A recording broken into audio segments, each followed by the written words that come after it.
नमो अर्यन्ताणं नमो सिद्धाणं नमो आर्याणं नमो उगजायणं नमो लोये सवसावणं मंगलम भगवान वीरो मंगलम गौतमो गणी मंगलम कुंद कुंदार्यो जैन धर्मोस्तु मंगलम सर्वमंगल मांगल्यम सर्वकल्याणकारकम प्रधानम सर्वधर्माणम जैनम जयतु शासनम।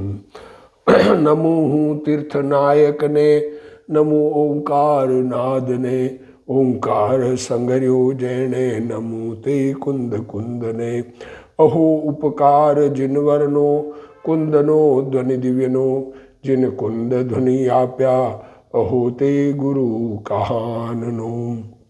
मंगलमय मंगल करण वीतराग विज्ञान नमो ताहि जाते भय अरहंतादि महान करि मंगल करियो महा ग्रंथ करण के काज जाते मिले समाज सब पावे निज पद राज मिथ्या भाव अभाव ते जो प्रगटे निज भाव सो जयवंत रहो सदा यही मोक्ष उपाय। क्या कह रहे हैं? मोक्ष मार्ग प्रकाशक ग्रंथ पूज्य गुरुदेव श्री कांजी स्वामी के प्रवचन भाग 3 पेज 97 चलेगा। निश्चयाभाषी का प्रकरण चल रहा है। निश्चयाभाषी ये कह रहा है कि प्रतिज्ञा भंग होगी, इसलिए प्रतिज्ञा धारण नहीं करना। तो कह रहे हैं कि प्रारब्ध अनुसार तो कार्य बनते ही है, तो उद्यमी होकर भोजन आदि का कार्य किस लिए कर रहा है? यदि वहाँ उद्यम करता है तो त्याग करने का भी उद्यम करना योग्य है। तो क्या कह रहे हैं? अज्ञानी कहता है, देखो अज्ञानी क्या कहता है कि कर्म का तीव्र उदय आवे और गिर जाए तो, कि कर्म का इतना तीव्र उदय आवे कि हमने जो प्रतिज्ञा की उससे हम गिर जाएं तो यह बात सत्य नहीं है।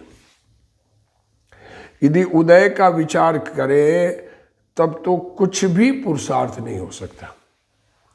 अगर उदय की बात करें तो कब कैसा कहाँ उदय किस प्रकार का आवे तो उसका पुरुषार्थ नहीं हो सकता। 97 नीचे पैरा है।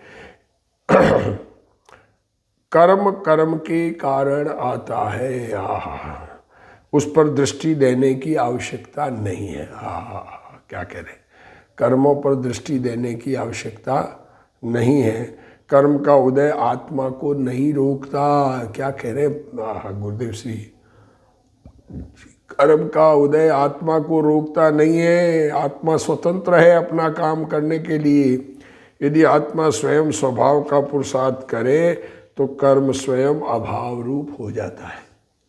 जैसे अपने को जितना पचता जाने उतना भोजन करें। देखो अब देखो दृष्टांत दिया है कि तुम प्रतिज्ञा आदि करते हो तो प्रतिज्ञा आदि के में ये विचार करो उदय आएगा तो छोड़ना पड़ जाएगा और तकलीफ होगी, तो ये तो स्वच्छंद बनने की युक्ति है।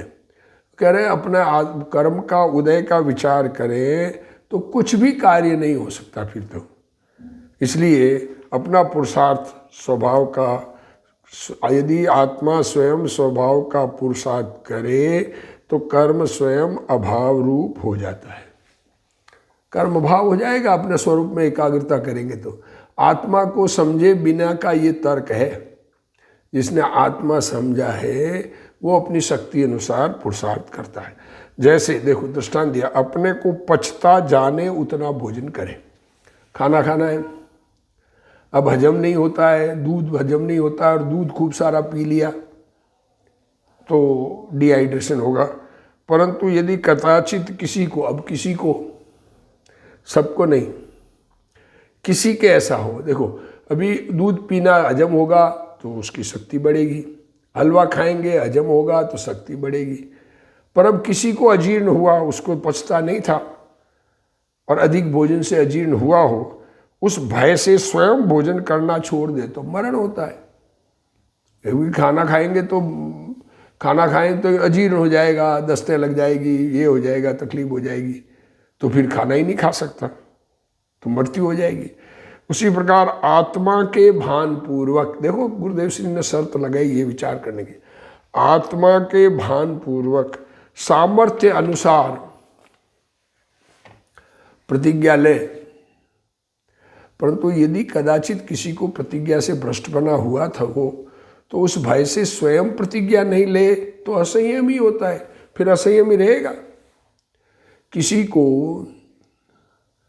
प्रतिज्ञा से भ्रष्ट होना हो गया, अब किसी को दस्तें लग गई कोई खाने से, तो खाना छोड़ दे क्या? हजम होगा तो ताकत आएगी ना, तो हमारे शरीर में अगर हजम की सामर्थ्य है तो हम खाते हैं। उसी प्रकार आत्मा की शक्ति विचार कर त्याग आदि आत्मा के भान पूर्वक किया जाता है, इसलिए संभव हो उतनी प्रतिज्ञा लेना चाहिए। आत्मज्ञान होने के पश्चात स्वरूप की लीनता के लिए प्रतिज्ञा लेना योग्य है। सम्यक दर्शन के बिना, देखो सम्यक दर्शन अगर नहीं है, आत्मा का अनुभव नहीं है, आत्मा की जानकारी नहीं है, तो समस्त व्रत तप बाल व्रत और बाल तप है। जब तक आत्मा का अनुभव नहीं है तब तक जो किया वो बाल अज्ञान का व्रत और अज्ञान का तप कहा। ज्ञानी को सम्यक दर्शन होने के पश्चात प्रतिज्ञा का विकल्प आता है। क्या कहना चाह रहे हैं तुम? जो बात कर रहे हो कि सम्यक दृष्टि हो गया हूँ, आत्मा का अनुभव है, मुझे तो अनुभव में लीन ले रहना है, तो उसको ज्ञानी को प्रतिज्ञा का विकल्प आता है। किसी ज्ञानी के थोड़े समय में प्रतिज्ञा आती है, किसी ज्ञानी को थोड़े समय में प्रतिज्ञा आती है, किसी ज्ञानी के बहुत समय में प्रतिज्ञा आती है। जैसे भरत चक्रवर्ती के बहुत समय बाद चारित्र आया। भरत चक्रवर्ती अंतिम समय में क्या कहे, 84 लाख पूर्व वर्ष की आयु, तो आदिनाथ भगवान को निर्वाण होने के बाद, चक्रवर्ती बनने के बाद, निर्वाण होने के बाद दूसरे भाइयों को जल्दी दीक्षा लेने का, मुनिव्रत अंगीकार करने का भाव आया। तथापि ज्ञानी के चारित्र की भावना छूटती नहीं है। तुम तो त्याग का निषेध करते हो, निश्चयाभासी त्याग का निषेध करता है, हमसे नहीं हो सकता, ये जुदी बात है। संसार में पैसे आदि का आना जाना आदि कार्य तो कर्म के अनुसार बनता ही है। देखो क्या कह रहे गुरुदेव श्री कि धन तो कर्म के उदय के अनुसार ही आएगा, परंतु वहाँ कमाने आदि का अशुभ राग पुरुषार्थ पूर्वक करता है। देखो पैसा कमाने की मेहनत करता है कि नहीं करता है, ये अशुभ राग है, पाप का भाव है।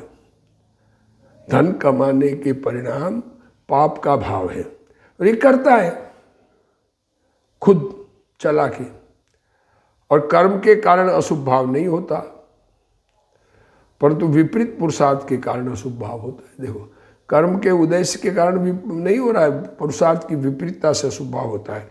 अतः सच्चे पुरुषार्थ द्वारा, आत्मा के भान द्वारा राग के अभाव का प्रयत्न करना चाहिए।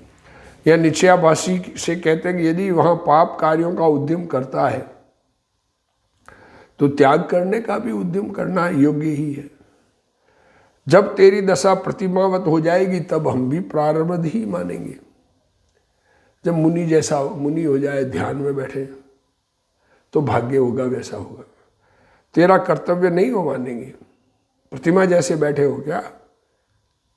तुम खाने कमाने की तो मेहनत कर रहे हो, और धर्म में कहते हो कि जब उदय आ जाए तो क्या होगा, उदय आ जाए तो क्या, तो तुम कमाने में व्यापार करते हो, ऐसा सोचते हैं क्या नुकसान हो जाएगा तो। परंतु तेरी दशा प्रतिमावत निर्विकल्प हुई नहीं है, तो फिर स्वच्छंदी होने की युक्ति किस लिए बनाता है? यथाशक्ति प्रतिज्ञा करके व्रत धारण करना योग्य है। ज्ञानी को आत्मा का भान होता है, तथापि शुभ भाव आए बिना नहीं रहता। देखो आत्मा की समझ है, आत्मा का अनुभव है, फिर भी शुभ भाव आता है। देखो राग आता है, राग करने लायक नहीं है पर आता है, उसका इलाज नहीं है। ज्ञानी पर पर्याय को पलटाना नहीं चाहता किसी वस्तु का बदलने का भाव ज्ञानी को नहीं है, क्योंकि बदल सकता ही नहीं, ये मालूम है ना ज्ञानी को। अपनी पर्याय को भी बदलना नहीं चाहता। देखो, मोक्ष कर दूं मैं, मोक्ष जल्दी चला जाऊं। विचार करें, आदिनाथ भगवान उसी भव में तीर्थंकर होने वाले, कुल 84 लाख पूर्व वर्ष की आयु, 83 लाख पूर्व वर्ष तक स्त्री पुत्रा पत्नी आदि के साथ रहे, पुत्रों के साथ रहे, राज कार्य में रहे, माँ बापों के साथ रहे। पीछे 1 लाख पूर्व वर्ष की आयु बची, तब मुनि व्रत धारण करने का भाव आया। तो अपनी पर्याय को बदलना, कि मुझे नहीं आ रहा इसलिए बदल दूं, जल्दी कर लिया हूं, मुनि जल्दी बन जाऊं, ऐसा कोई परिणाम उनको आया? उसकी दृष्टि स्वभाव पर होने से वह ज्ञाता ही रहता है। ज्ञानी को आत्मा की सन्मुखता नहीं छूटती, पर ऐसा कोई दिन नहीं जब मुनि बनने की भावना न हो ज्ञानी को। शुभ भाव अंदर में, सर्व राग त्याग की भावना। राग दुखदायक, जो दुखदायक लगेगा उसको छोड़ने का भाव रहेगा। शुभ अशुभ भाव होने पर भी ज्ञानी को उसकी रुचि नहीं होती, उससे बड़प्पन नहीं लगता, वो करने लायक नहीं लगते, उससे लाभ नहीं दिखता। राग, मैंने ऐसा भाव किया, ये ऐसे परिणाम ज्ञानी को नहीं होते। अज्ञानी को स्वभाव की रुचि नहीं हुई है, वह जीव त्याग तप को क्लेश ठहराता है, उसकी बात यहाँ चल रही है। ज्ञानी तप का निषेध नहीं करते, ज्ञानी तप का निषेध नहीं करते, बल्कि तप की भावना भाते हैं। भले ही ज्ञानी को वर्तमान में तप त्याग न हो, तथापि वे उनका निषेध नहीं करते। अज्ञानी को आत्मा की यथार्थ प्रतीति नहीं है। अज्ञानी सच्चा आत्मा का स्वरूप समझा नहीं, इस कारण उसे तप त्याग क्लेश रूप लगते हैं। क्या कहते हैं, तप त्याग से उनको दुख लगता है। ज्ञानी को कमजोरी के कारण खेद और राग आता अवश्य है, परंतु वे उसके ज्ञाता रहते हैं। क्या कहते हैं, खेद आवे त्याग के राग आता है। कमजोरी से राग आता है, उस राग का खेद वर्तता है। अज्ञानी उसमें एकत्व बुद्धि करता है। अज्ञानी राग को अपना मानता है, किया हुआ मानता है, अपने करने से हुआ मानता है, उससे लाभ मानता है, उससे बड़प्पन मानता है। किसी को मंदिर बनाने का भाव आया, उसने मंदिर बनाने का भाव आया और मंदिर बन गया तो मानता है, देखो मैंने इतना बड़ा मंदिर बना दिया, उसको अपना किया मानता है, उससे बड़प्पन लगता है। किसी को पूजा करने का भाव आवे, बहुत सारी पूजाएं कर ले तो उससे बड़प्पन लगता है। किसी को उपवास आदि के भाव आवे, उससे बड़प्पन लगता है। कदाचित कोई जीव प्रतिज्ञा से भ्रष्ट हो गया हो तो उसका उदाहरण लेकर किसी को प्रतिज्ञा नहीं करना, ऐसा नहीं है। देखो, कभी किसी को प्रतिज्ञा भंग हो गई, उसको भंग होने का दोष लगा, उसके छेदोपस्थापना की, पर इसका मतलब प्रतिज्ञा नहीं करना ऐसा नहीं है, और प्रतिज्ञा भंग करते रहना ये भी नहीं है। अंदर में परिणाम कैसे, प्रतिज्ञा ले तो दृढ़ता से ले। मुनि विष्णु कुमार को अपने कारण से विकल्प आया और वे मुनिपने से च्युत हो गए। देखो, विष्णु कुमार मुनि की उदाहरण दे रहे हैं, जिनका आगम में नाम है संग रक्षा का, जिन्होंने बहुत बड़ा कार्य किया, जिससे रक्षाबंधन पर्व चला। तो वो रक्षाबंधन पर्व रक्षा के लिए जो विक्रिया का उपयोग किया, विक्रिया लब्धि का, तो मुनिपने से च्युतपना था। इसलिए दूसरों को उनका उदाहरण लेकर आत्मा से स्थिरता रूप प्रतिज्ञा बिल्कुल नहीं करना, ऐसा नहीं है। आत्मा में स्थिरता रूप प्रतिज्ञा बिल्कुल नहीं करना। प्रतिज्ञा कौन सी है? आत्मस्थिरता रूप प्रतिज्ञा होनी है। ज्ञानी को स्वभाव में विशेष स्थिरता करने की प्रतिज्ञा भावना होती है। वे शक्ति अनुसार तपश्चर्या करते हैं, द्रव्य क्षेत्र काल भाव देखकर प्रतिज्ञा करते हैं। मरण पर्यंत कष्ट आने पर प्रतिज्ञा नहीं छोड़ते। वे प्रतिज्ञा में अनादर भाव नहीं करते, क्योंकि ज्ञानी तत्व ज्ञान पूर्वक प्रतिज्ञा करते हैं। निमित्त के विवेक पूर्वक, क्रमबद्ध के भान पूर्वक ज्ञानी प्रतिज्ञा करते हैं। मिथ्या दृष्टि भी कदाचित प्राण जाए तो भी प्रतिज्ञा नहीं छोड़ता, तथापि उसके धर्म नहीं होता। हाँ, मिथ्या दृष्टि भी कई जने प्रतिज्ञा नहीं छोड़ते। द्रविलिंगी मुनि जो ग्रेविक तक जाने वाले, वो प्रतिज्ञा नहीं छोड़ते हैं। आत्मा का अनुभव नहीं है, पर इतनी कषायमंद है कि प्रतिज्ञा छूटती नहीं है। तथा सम्यक दृष्टि प्रतिज्ञा लेता है तो वह यथार्थ आत्मभान पूर्वक लेता है, अर्थात वह प्रतिज्ञा का अनादर नहीं करता। ज्ञानी हट से प्रतिज्ञा नहीं करता, हट करके के बस मुझे तो करना ही है, दिखाना है दुनिया को। किसी को दिखाने के लिए ज्ञानी त्याग नहीं करते। अज्ञानी हट से प्रतिज्ञा करता है। तो भी प्रतिज्ञा ऐसी होनी चाहिए कि उसे लेने के पश्चात भी न तोड़े, तो शुभ भाव रूप सच्ची प्रतिज्ञा कहलाती है। परंतु प्रतिज्ञा लेते ही भविष्य में निभेगी नहीं। प्रतिज्ञा लेते वक्त ही ऐसा विचार हो कि भविष्य में निभेगी नहीं, ऐसा विचार कर प्रतिज्ञा ले तो उसका शुभ भाव भी सच्चा नहीं है। नहीं निभेगी तो छोड़ दूंगा।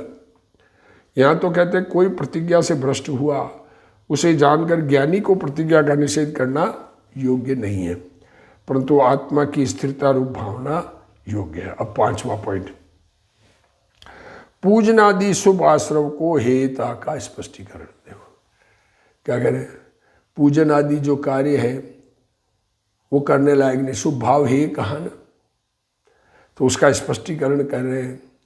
अरे पूजनादि का राग ज्ञानियों को आता है।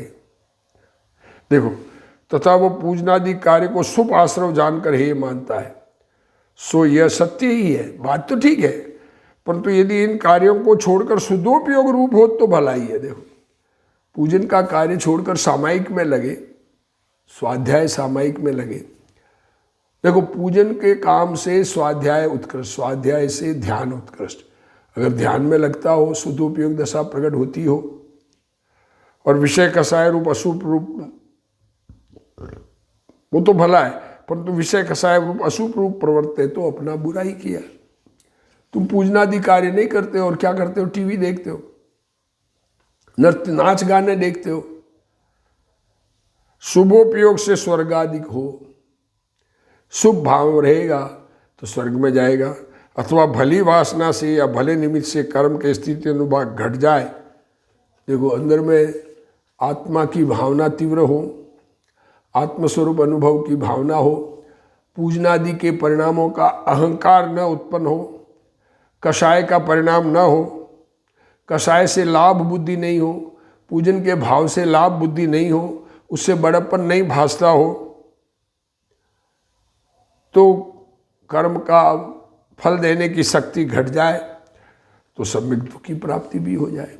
और अशुभ उपयोग से नरक निगोद आदि हो, अथवा बुरी वासना से या बुरे निमित्त से। देखो, अब तुम अशुभ उपयोग भाव में रहोगे, टीवी आदि देखना, क्या कहें, शादी ब्याह में नाच गाने में आदि में लगे हो, तो नरक निगोद आदि होगा।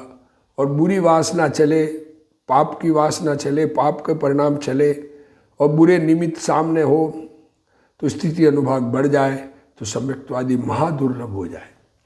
तथा शुभ उपयोग होने से कषाय मंद होती है और अशुभ उपयोग होने से तीव्र होती है।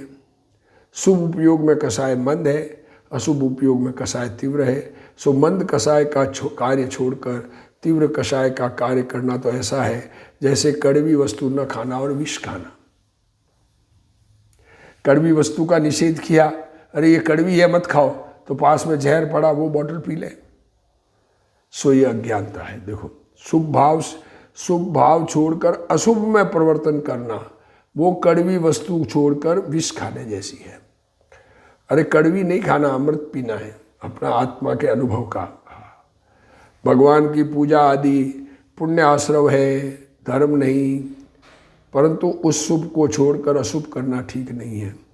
अज्ञानी कहता है कि यात्रा आदि में कसाय की मंदता का भाव पुण्य है, धर्म नहीं। क्या कहता है, यात्रा आदि का भाव जो कसाय मंदता का भाव है वो पुण्य है, धर्म नहीं, इस कारण वह हे है। ये बिल्कुल ठीक है। सो ये बात तो सत्य है, बिल्कुल ठीक है, परंतु उस शुभ भाव को छोड़कर वीतराग हो तब तो ठीक है। तुम वीतरागी बन जा रहे हो, राग द्वेष रहित हो जा रहे हो। परंतु यदि तू अशुभ में बरतता है तो तूने अपना बुराई किया।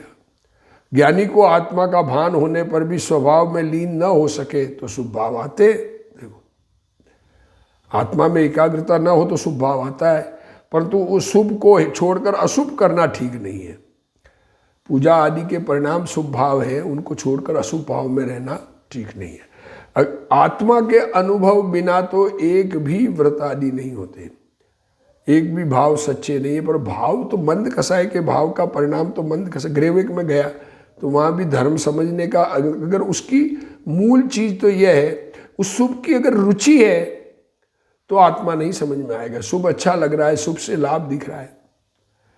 अज्ञानी स्वभाव का पुरुषार्थ नहीं मानता और राग को टालना भी नहीं मानता। देखो, आत्मा के स्वभाव का पुरुषार्थ नहीं स्वीकार, राग मिटाना नहीं स्वीकार, उससे कहते हैं कि शुभ परिणामों से स्वर्ग आदि मिलते हैं।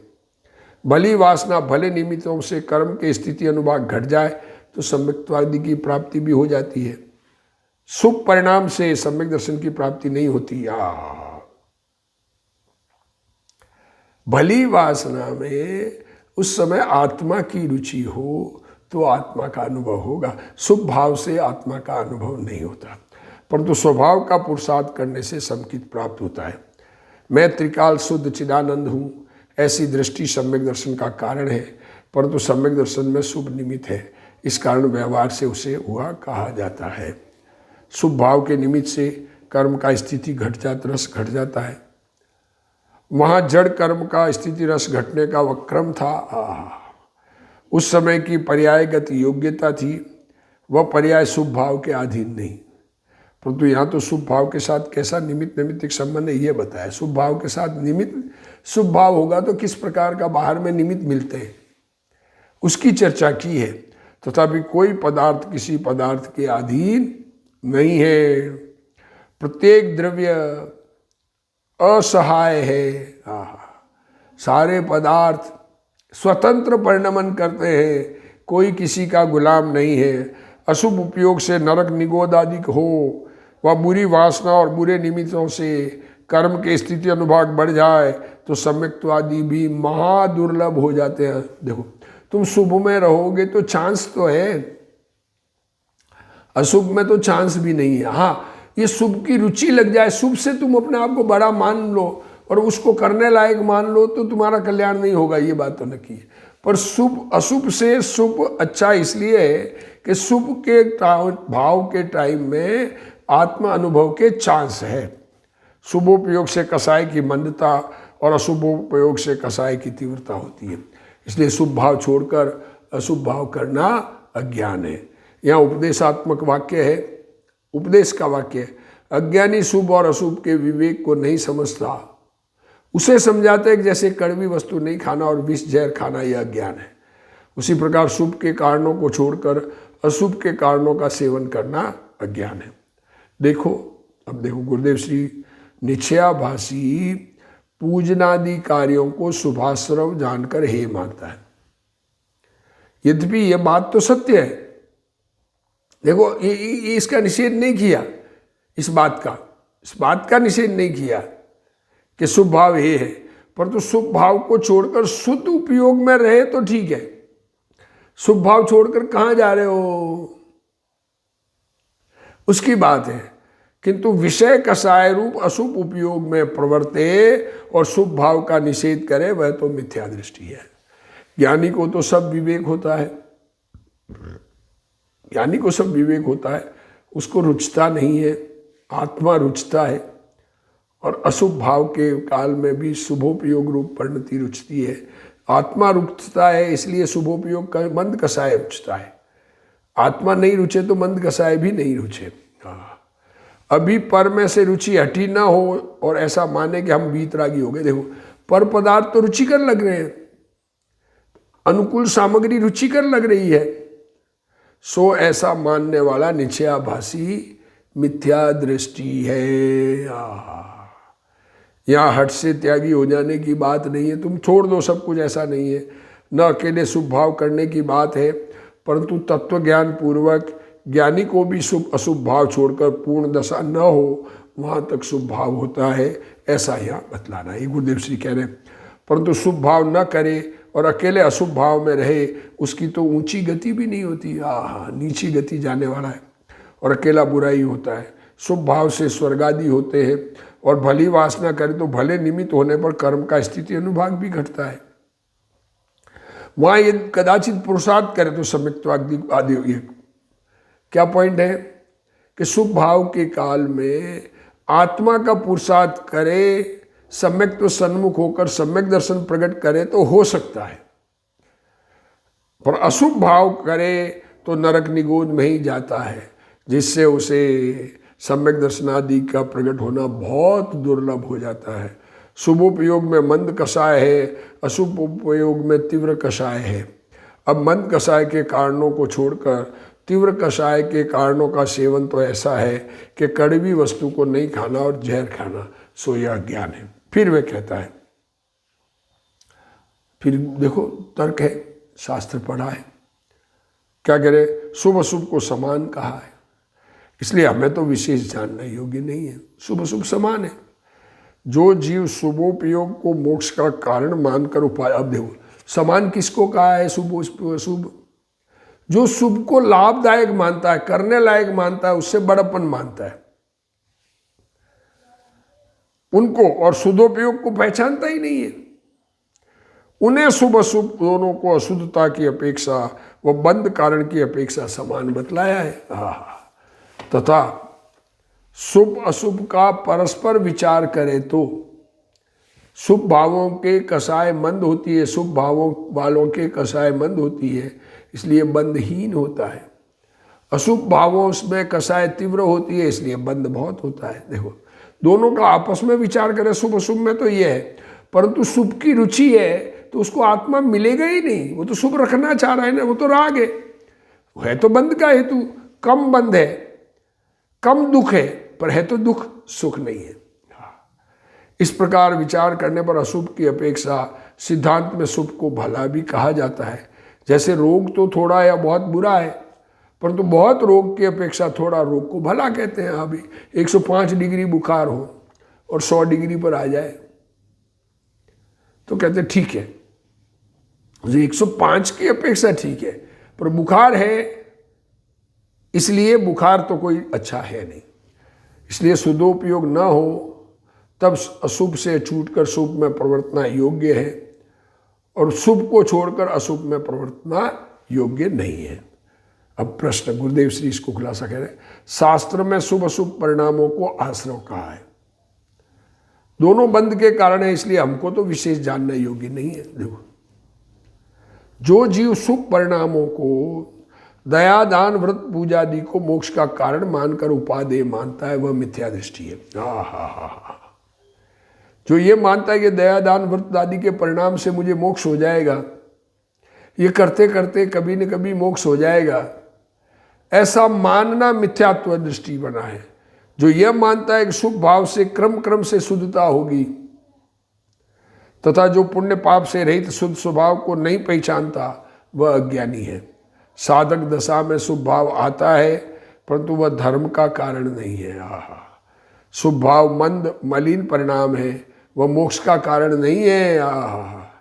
जो दया दान आदि को मोक्ष का कारण मानता है, वह वीतरागी देव को तथा उनके शास्त्रों को नहीं मानता, वह मिथ्या दृष्टि है। क्या करें, दया दान आदि से मोक्ष हो जाएगा ऐसा मानने वाला, दया दान के परिणाम से भगवान की पूजा भक्ति से मोक्ष हो जाएगा ऐसा मानने वाले ने वीतरागी देवों को नहीं माना और उनके शास्त्रों को नहीं माना। पुण्य पाप से रहित शुद्ध आत्मा के अवलंबन से शुद्ध उपयोग प्रकट होता है, उसकी उसे खबर नहीं है।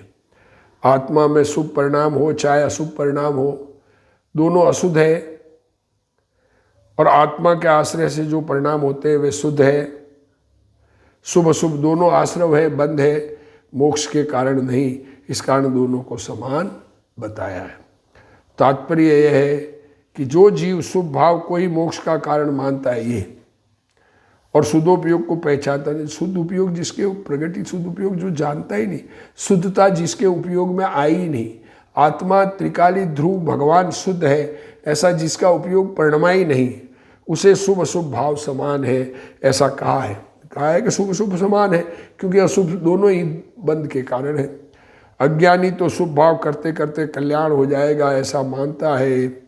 उससे कहते हैं कि जो शुद्ध, जिसको शुद्ध उपयोग नहीं होता उसके शुभ भाव को तो परंपरा से भी मोक्ष का कारण नहीं कहा जाता। आत्मा के अनुभव बगैर के भावों वाले को शुभ भाव से परंपरा से मोक्ष नहीं होगा। जिसको आत्मा का अनुभव है उसके शुभ भाव परंपरा मोक्ष का कारण कहा जाता है। एक तो पुण्य पाप दोनों अशुद्ध भाव है, दूसरे पुण्य पाप दोनों बंध के कारण है। पुण्य पाप दोनों अशुद्ध है, शुद्धता नहीं है, इस अपेक्षा दोनों समान है। और पुण्य पाप दोनों बंध के कारण है, दोनों से बंधन होता है, इस अपेक्षा दोनों समान कहे, पर दोनों में भेद है। शुभ अशुभ, शुभ से कसाय मंद है, अशुभ में कसाय तीव्र है, तो थोड़ा दुख कम ज़्यादा का फर्क है। उस बात को अब आगे समझाएंगे और अपना शुद्धात्मा सन्मुख होने का प्रयत्न करना, इसी भावना के साथ आज का स्वाध्याय पूर्ण करते हैं। हे जिनवाणी भारती तो ही जपो दिन रैन, जो तेरा शरणा गहे सो पावे सुख चैन। जा वाणी के ज्ञान ते सूझे लोकालोक, सो वाणी मस्तक नमो सदा देत हूँ ढोक। जिनवाणी मात की जय।